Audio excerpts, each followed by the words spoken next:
Today for Primer, we're talking to Mark Schwartz. Mark's a kindred spirit, taking an empathetic approach to digital transformation in large organisations.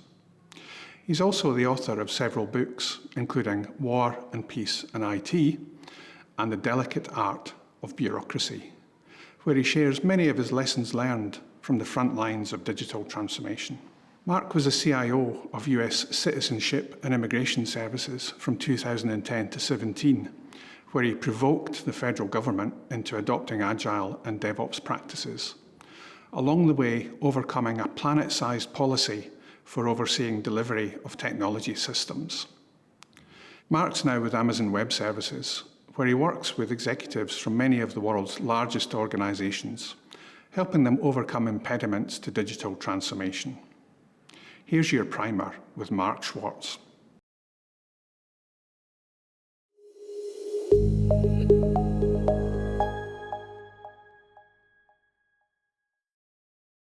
So I thought we'd start a bit by talking about your background. How did you end up being CIO at US Citizenship and Immigration Services? Yeah, it wasn't an obvious place for me to wind up, I would say. So at some point in my life, I was in San Francisco, and I was in the Silicon Valley startup scene, you know, like a lot of other people. And bouncing around between different opportunities and trying to raise money for things. And the upshot of it all was I became CEO of a small software company in the Bay Area. And after doing that for a little while, I decided that the CIO role was really what I wanted. And I found an opportunity with this really interesting company in San Francisco that ran international cultural exchange programs and educational programs. So they brought au pairs to the United States and placed them with families, and they ran high school year abroad programs and things like that. So if you think about that as an industry, there really isn't anything else in the industry, right? The obvious next step is immigration after that, because that's basically what we were doing. Yeah. And I was reading an article about the US government's IT systems, basically, and it happened to mention Homeland Security, and implied that things were a little bit messed up. And I love hard problems, and being, you know, the arrogant person that I am, I immediately thought, oh, I could fix this, you know. So I applied for a job and wound up being the CIO of US Citizenship and Immigration Services, which is in the Department of Homeland Security. Yeah. And that was in 2010, right? Yes. And so what did you find when you got there? It was an interesting learning journey, I would say. You know, I didn't really know what to expect. I didn't know, you know, there's this stereotype of government employees as being a little bit slow and lazy and whatever, and I didn't know if that was what I was going to see when I got there. And I was pretty startled to find out that I was working with some of the best people I'd ever worked with before. Definitely very mission-driven, excited about what they were doing. Yeah. And what I realized pretty quickly is that they're working really hard to do the right things, but they're so constrained, they often can't. And they've gotten used to the frustration in many cases, but they really want to do the right thing. And they're acting under so many constraints, not just constraints, but also everyone looking over their shoulder, right? You don't have just one or two stakeholders to please. You have, I don't know, the management of your agency and the parent agency, and you have the Office of Management and the Budget and the Government Accountability Office and the Inspector General and the public and the press and everybody else. And it's a hard environment to do well in. What sort of size was Citizenship and Immigration Services? The agency was about 20,000 people altogether. My IT organization was about 2,000 people. Okay. And you were part of Department of Homeland Security. Which is big. Yeah. They formed Homeland Security by combining about 22 different agencies. This was after 9/11 and all of that. So it was really sort of a merger of a bunch of different companies, and all of a sudden they had to figure out how to work together. So there were a lot of complications that came from that as well. In The Delicate Art of Bureaucracy, you talk a bit about the bureaucracy that was in US Citizenship and Immigration. Can you tell us a bit more about that? Yeah, that's another subject I learned a lot about, of course. The government is a bureaucracy. I mean, that's the point of it. Yeah. Historically, bureaucracy was really the solution to mass democracy when monarchies disappeared, right? In a monarchy, the monarch just can do whatever they want. I mean, the country's them. With democracy, you needed some sort of structure that was based on legal principles and roles that people fit into and so on. So bureaucracy is the obvious government solution. And what I found is there's often good thinking behind it. You know, it's an attempt to take certain policies and encode them in the way the government works, and certain controls that are important for accountability to the public and so on. So there's often a good reason behind any piece of bureaucracy that you come across, but nevertheless it gets in the way when you're trying to do new things. It creates a lot of friction when it comes to change, and we obviously needed a lot of change. So these new things, was it more about working in a new way, or was it more about delivering more things? Yeah, I always thought about it in terms of speed. And at first, it wasn't obvious that governments need speed. You know, that's just not their thing, right? But that hides the reality, I think. So I like to tell the example of Deferred Action for Childhood Arrivals, which was President Obama's signature initiative. You know, this was his big immigration thing. And when he announced it was going to be rolled out in 60 days. And that was impossible, right? At the speed that we move normally, there was no way to do it in 60 days. And it was going to take a lot of technological change and so on. And we had to find a way to do it, so we did. But it wasn't a sustainable way. You know, our conclusion was that we were going to have to be much more responsive to changes in immigration policy, because there were going to be a lot of them. What was a kind of typical release cycle before that 60 days thing was, I think? Yeah, there were a lot of things unbelievable, and this was one of them. So we had an 18-month cycle between releases of each of our major systems. This was the average. And when I first got there, I couldn't understand how that's possible, you know. At one point, we had some sort of minor changes to a website that had to go out, and I asked my team when it would be put into production, and they said, take us about 8 months. And I said, well, it's just a few changes on the web page, right? And they said, yeah, 8 months. And I said, is this because we're using a contractor and the contractor is so terrible, or what? How could it take you 18 months for that? And they said, actually, we were going to say something longer, but we thought you'd be angry. 8 months is actually faster than we can do it. And the reason is you can't just release code. You know, you have to go through a process. And the process, they told me, was called MD 102, Management Directive 102, which was this big, thick document, you know, that said before you can do a release, you have to do all of these different steps. And it involved 87 documents. Wow. And 11 gate reviews and 22 different oversight roles that people had to fill and stuff like that. So making the change to the website was, you know, tiniest piece of it. It was all this other stuff that you had to do that took the time. So if we wanted to be responsive to changes in immigration, we were going to have to find a way to not do things like that. Yeah. So where did that MD 102 come from? It was a Homeland Security policy.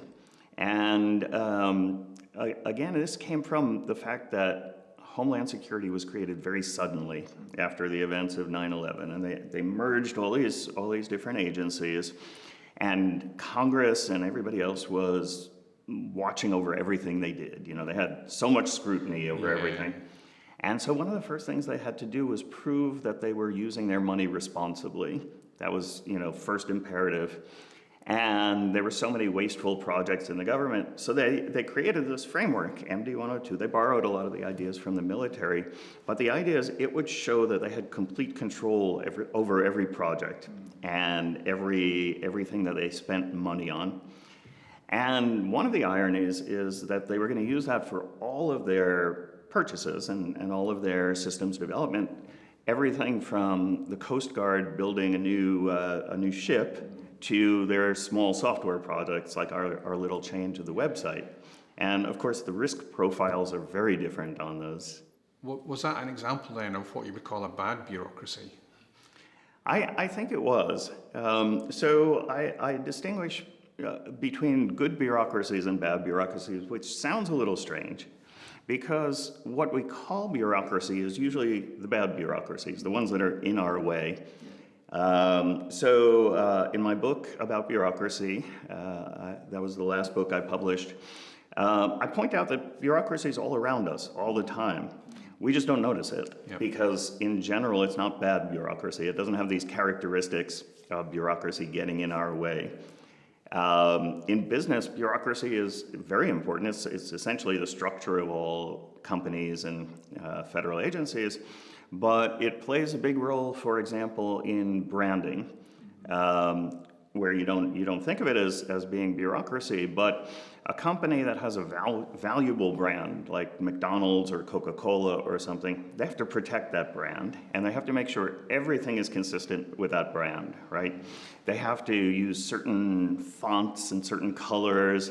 All their communications have a certain language style, and all of those things are very important in maintaining a brand. And so they have branding guidelines that are a very strict bureaucracy. You know, if you want to do something outside the guidelines, you're going to have to get permission after permission to do it. There are books of rules about how you do all these things. It's a beautiful bureaucracy because it adds a lot of value for them. It builds the value of their brand. So that's an example of a good bureaucracy, and I could name a lot of good bureaucracies. But what people generally use the term for, bureaucracy, is the horrible, soul-destroying, existential threat bureaucracy. It's bigger than me, and I can't fight it because it's so big kind of bureaucracy. You arrived as the new CIO in 2010. Could you just ignore that MD 102? I could not, I couldn't. Technically, this was the policy I had to follow. And it was not just enforced on me by the overseers, the guardians of MD 102, but everybody had internalized it, so my employees were enforcing it on me, essentially, right, because they had developed all the processes based on MD 102. What wound up happening, though, is with MD 102, we realized that we were just not being successful with IT projects. And everybody realized that. They just couldn't conceive of an alternative, because this was a way to have control as far as they could tell, and you can't just throw away your controls. I mean, Congress is overseeing you and the public and the press and everything. So they felt like something needed to change. And when I got there and I said, I can tell you how it needs to change, I have an idea for you. They were somewhat receptive, at least my manager and my dotted line managers and up the chain from me. When I actually tried to start changing things, all of the risk aversion came out, right? Yes, in theory we want to change things, but we can't do what you say. And the way we overcame that really was by proposing pilots and proofs of concept. We said, look, you don't have to commit, okay? Let's just once try doing it this way. And if you don't like it, we'll just go back to the old way. And that reduced the risk enough for the oversight body that they were willing to try it out. And we showed why it's a better way to do things, why it would let us get results better, why it would let us manage our contractors better and make more effective use of our money. And slowly we built support for the new way of doing it. Yeah, that's great. So you had some support already from your kind of hierarchy. I think in the book you also mentioned that is it something called healthcare.gov? Had a few problems around about the same time, is that right? Yeah, it's the classic story that, if you want to make big changes, make sure you take advantage of every crisis that comes up, because that's a great opportunity. So healthcare.gov, the government under Obama, released this new website for health insurance programs. And they promoted it very heavily. This was a very big thing. And immediately when they released it, it just crashed pretty much permanently. It just couldn't work. And so they had to struggle to dig themselves out from under it. And most of us who are involved in Agile IT and DevOps and the newer ways of doing things could recognize the syndrome very quickly. You know, we saw what happened. They had a fixed date when they had to release this because the president had made promises, and yet they kept expanding the scope of it despite the feedback they were getting from the team that was building it.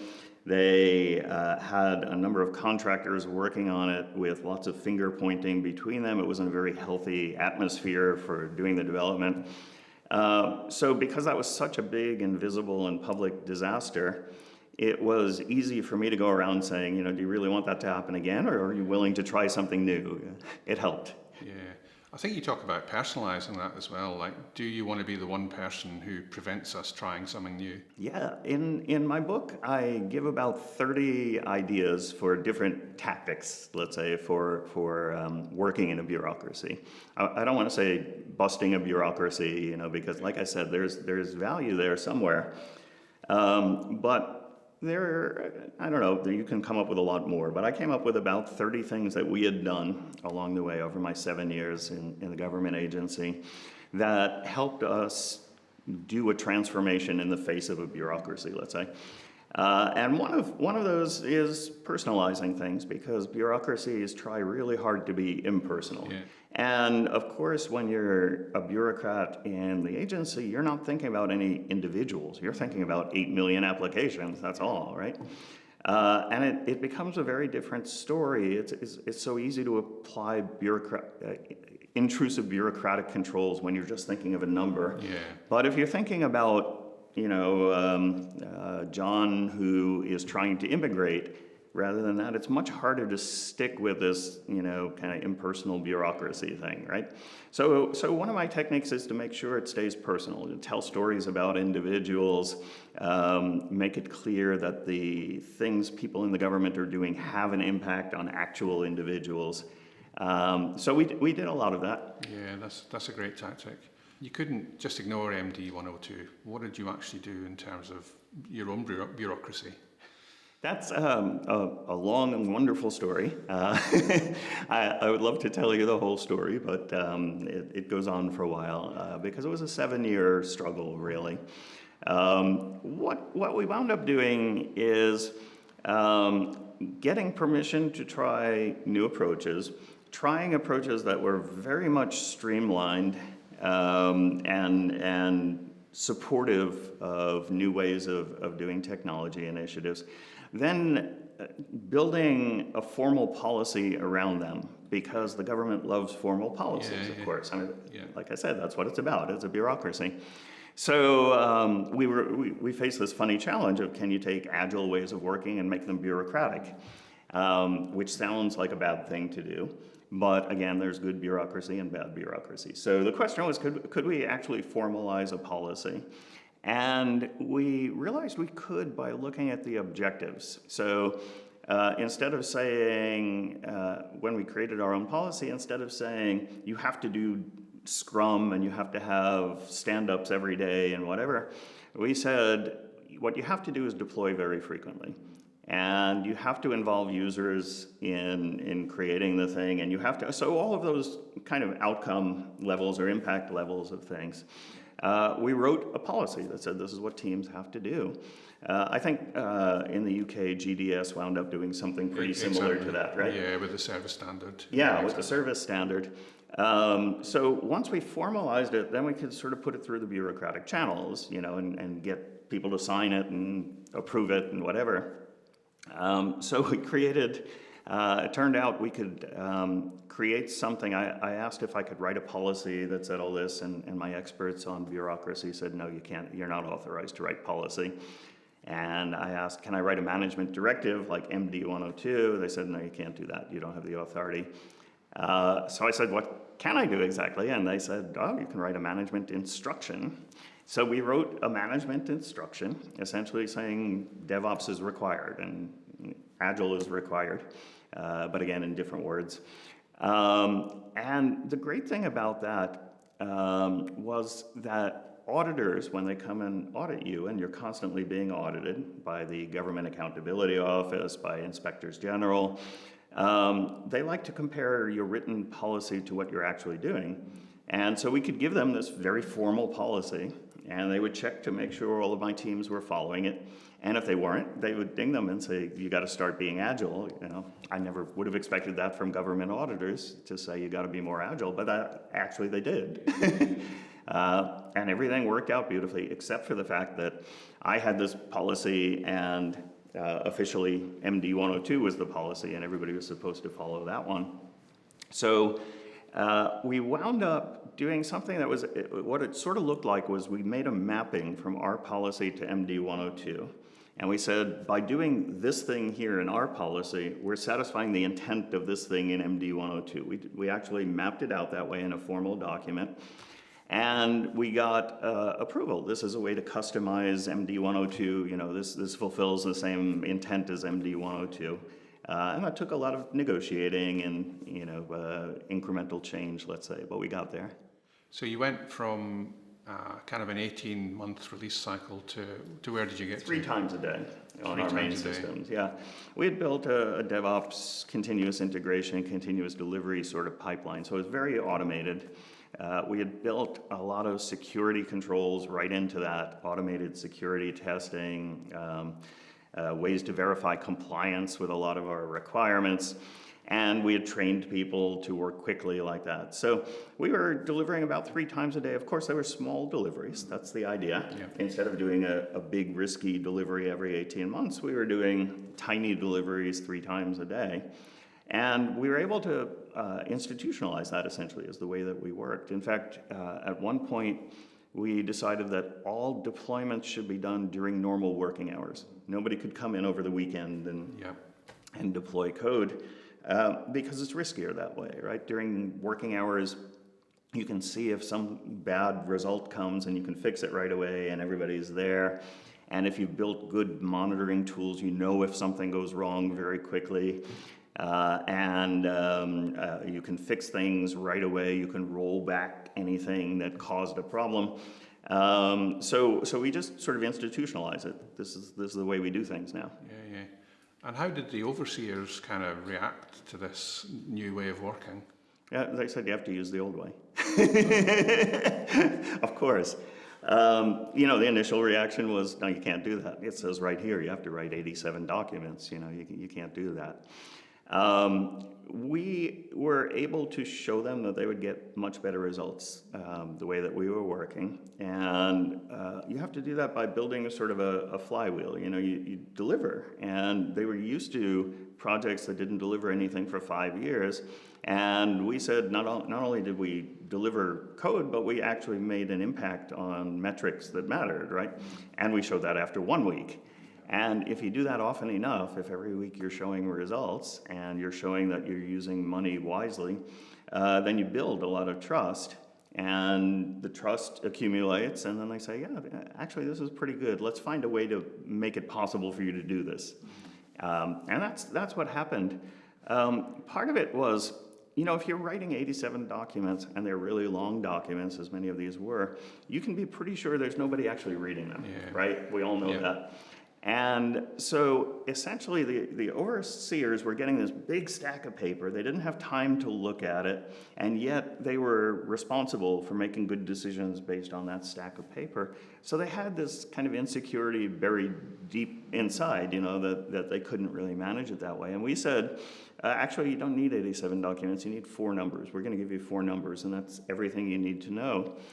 And when they realized that we were right, you know, that's just the 4 numbers, then they were very happy to get rid of all the excess documentation they didn't need. Yeah, and they could see those numbers changing kind of every time they engaged with you, I guess.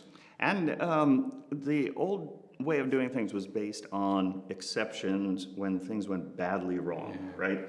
So they would approve starting the project, and then they wouldn't be involved again unless the project went out of the bounds of, you know, schedule and cost parameters, which they all did eventually, right? But that might be 2 years down the road or 3 years down the road.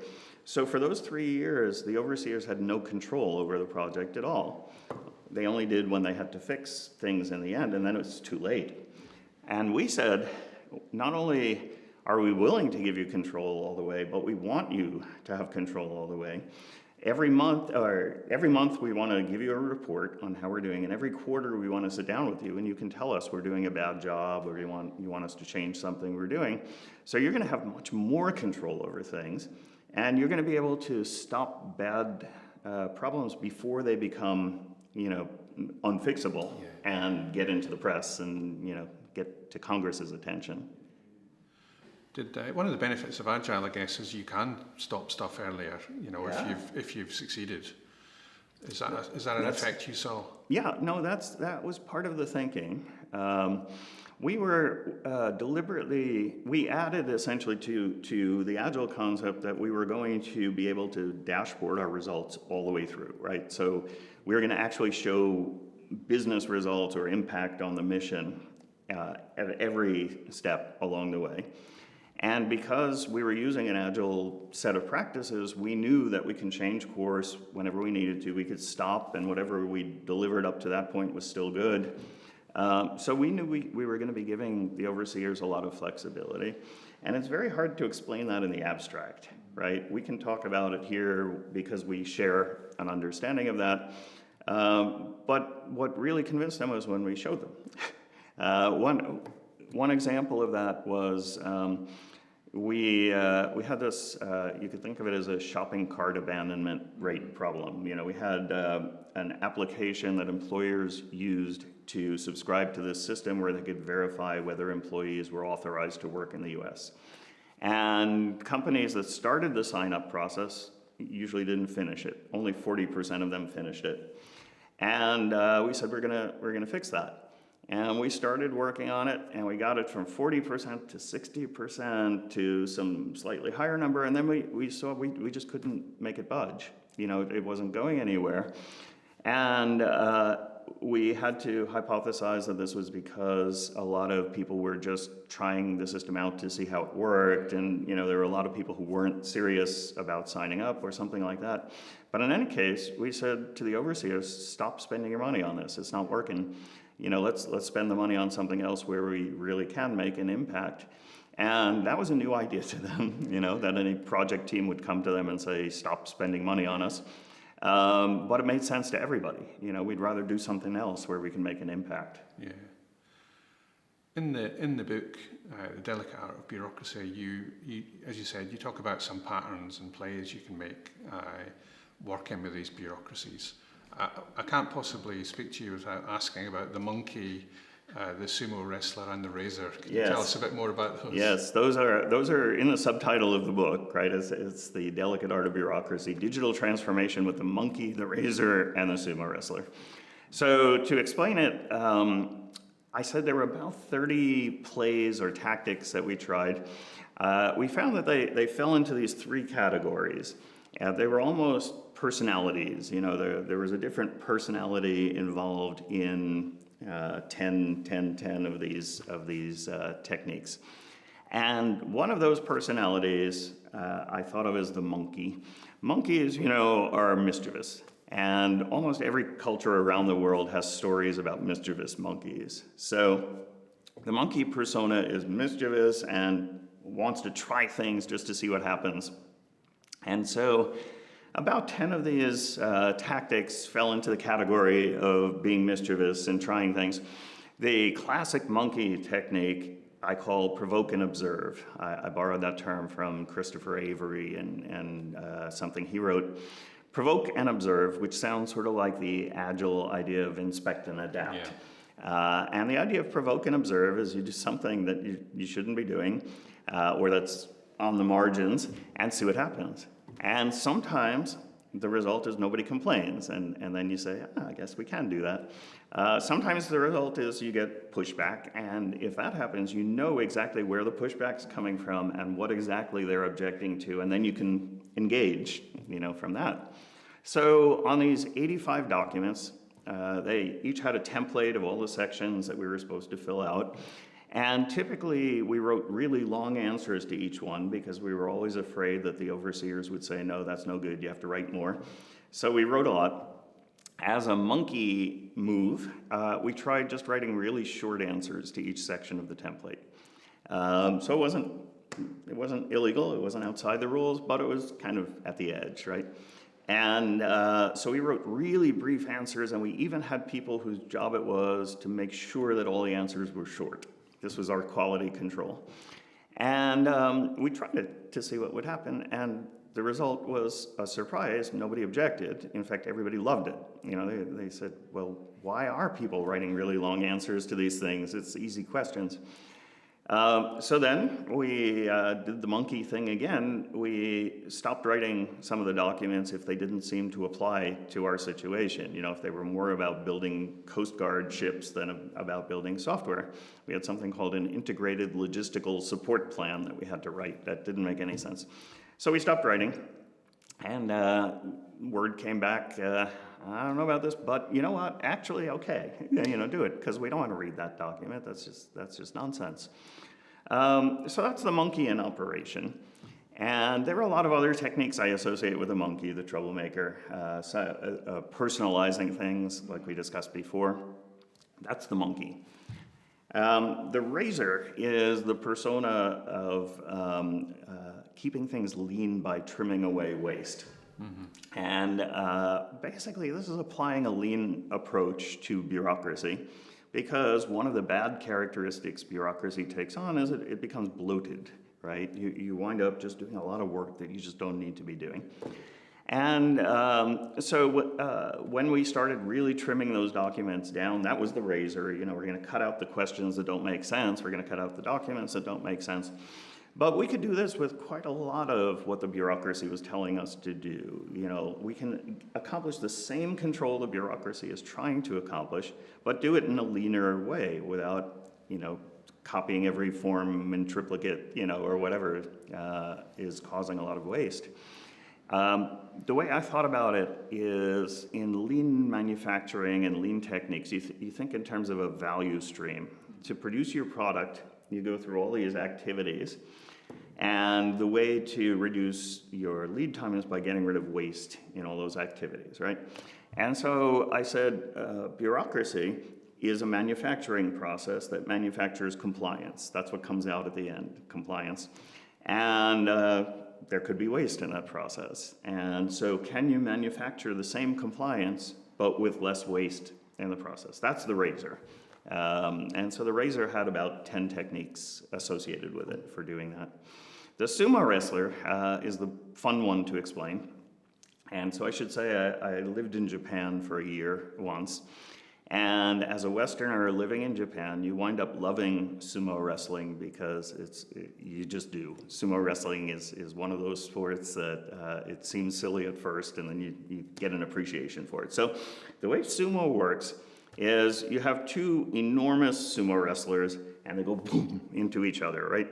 The object of the game is to push your opponent out of this little circle on the ground, or force them to hit the ground with something other than their feet. And if you think about that, it's a very subtle sport. It doesn't sound subtle, but if you've got two really big people pushing against each other, if one of them pushes too hard, the other one just eases up, right? And so that one goes flying. And if you don't push hard enough, then the other guy's going to push you out of the ring. So it's this balance of forces, and the way that you win is you use your opponent's strength against them. So we said we can do that with the bureaucracy too. We could use the strength of the bureaucracy against itself, because bureaucracies are big, heavy, ponderous things. So that was the technique we used when we wrote this policy. We said, if we can turn this agile way of working into something that looks bureaucratic, then all the powers of bureaucracy are going to be behind us in enforcing it. So that's the way we played our hand on that one. And there are lots of ways to use this, use the power of the bureaucracy against itself. Those are the plays of the sumo wrestler. Yeah, that's great. So you've been working with Amazon Web Services now for about 5 years, and you're working with a lot of large organizations doing digital transformation or helping them do digital transformation. Do you see parallels between these organizations and your work in the public sector? It was a surprise for me when I started to speak at conferences with broad audiences from all kinds of industries, and I would tell them about MD 102 and the bureaucracy. people would come up to me afterwards and say, I work in a bank and we have the same thing there. I think there's not as much difference as people think between public sector and private sector. The difference is between large traditional organizations and new, nimble, small organizations, right? That's really the split, and it's the same in government and private sector. Of course, it's not the same, right? But in general, the tactics that work in one work in the other pretty well. So large traditional enterprises have a lot of bureaucracy. And the reason why they have bureaucracy is because they've been successful at doing something. That's why they're large, right? They're very good at something. And they want to continue it. So all the things that they've been doing, they encode or, they make it policy, they make it firm, they write it in stone, essentially. And they create bureaucracy around it, and that's good. It's risk reducing for them. It supports what's making them successful. It's just when you want to make a big change, it resists the change, and that's typically the problem that they face when I meet with them on behalf of Amazon Web Services. They found really good ways to get in their own way. Then you add to that regulated industries, or just about, every industry is regulated in some way. Some are heavily regulated. But compliance frameworks require bureaucracy. That's the whole point of a compliance framework, right? It says you have to have formally defined processes, you have to make them auditable, you have to prove that you followed your processes. Sarbanes-Oxley, for example, it's a really good example. It says, you have to have controls, you have to be able to sign off on the fact that the controls were applied and all of that. It's bureaucracy. So any large traditional organization is going to be very good at its own bureaucracy.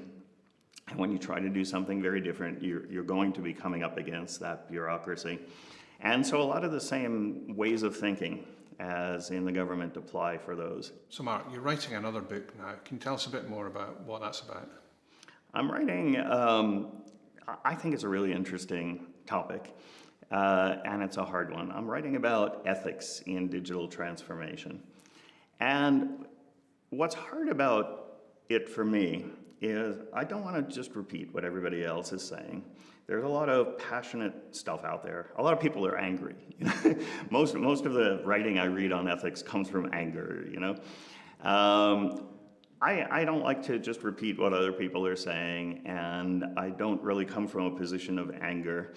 I like nuance, as you can tell when I talk about bureaucracy. So that makes it a little hard to talk about ethics. And also, I don't want to just preach to people. It's not about my opinions and you should do this, you shouldn't do that.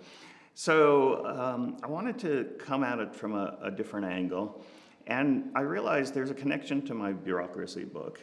And you'll probably have to read my book to see the full implications of this connection, let's say. But bureaucracy is an ethics. There's an ethics behind bureaucracy. And it has to do with achieving fairness through impersonality.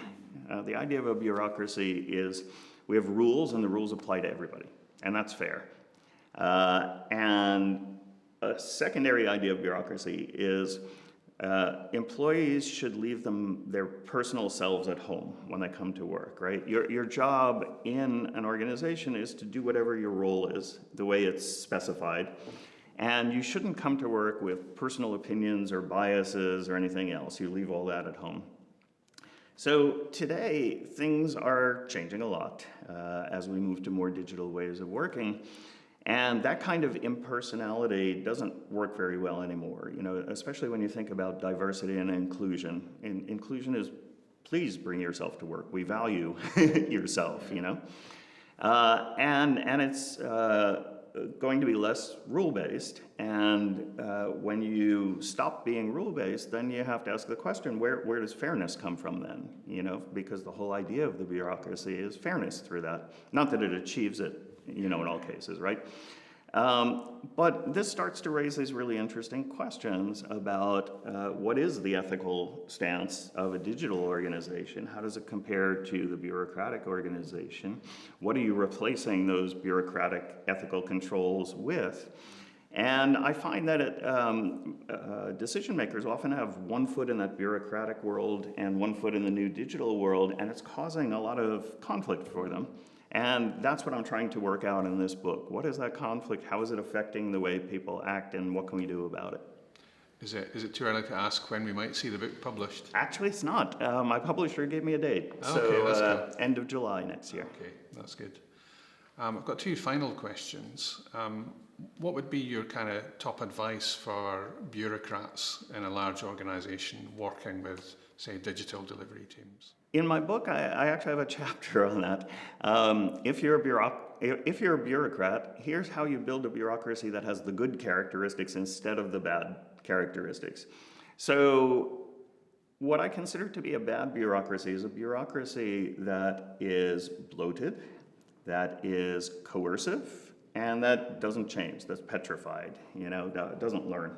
Those are the characteristics of a bad bureaucracy. A good bureaucracy is the opposite. It's not bloated, it's lean. It's not coercive, it's enabling or supportive. It's not petrified, it learns constantly.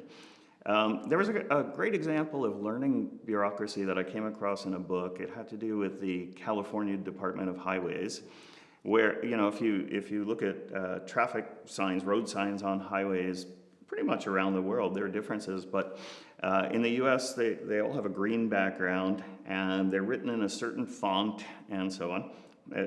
Bureaucratically controlled, this is the way signs are done.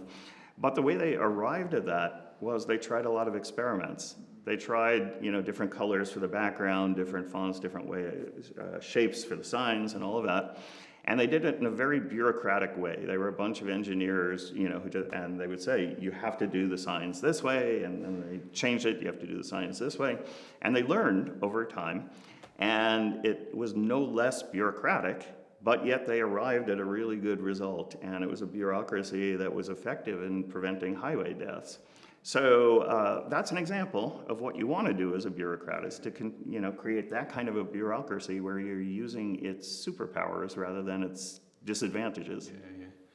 And what words of hope might you offer to a digital delivery team who's maybe starting up in a big bureaucracy? Yeah, we went from 18-month release cycle to 3 times a day in not just any government agency, but one of the most bureaucratic, because it had that challenge of being a merger of other agencies. We did it, and it was hard.